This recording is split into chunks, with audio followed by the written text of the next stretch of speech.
Ano, 7 p.m. po. May hinanda po kami. Libre lang po ba? Nasa inyo na po kung magpapatuloy po.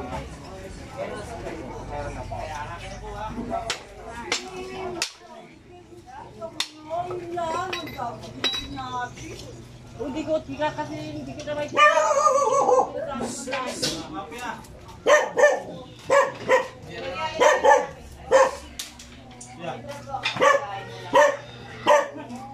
Seven po.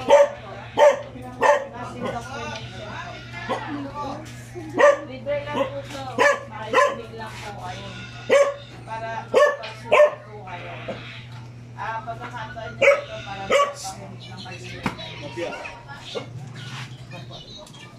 May dinner po kaming dinner para po sa inyo. Saka, pwede po kayo na makapakita. Ano po? Pwede po kayo magpatuloy na sa dinner.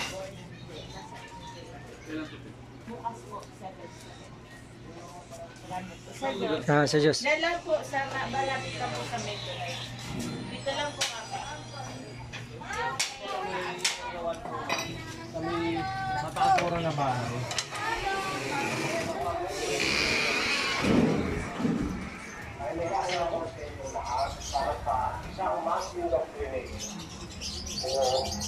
Ng pag-aaral ng mga Pilipino ng pag-financial.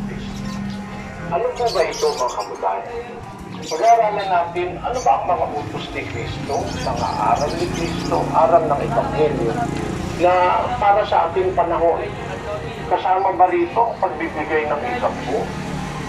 Ang Santa Cenang may abulo yan. Kasama ba rito ang pangingili ng Sabado? Yung pila ba ng Panginoong Kristo na bawal ang baboy, ibon, at iba pa. Nanayaan natin sa iyo.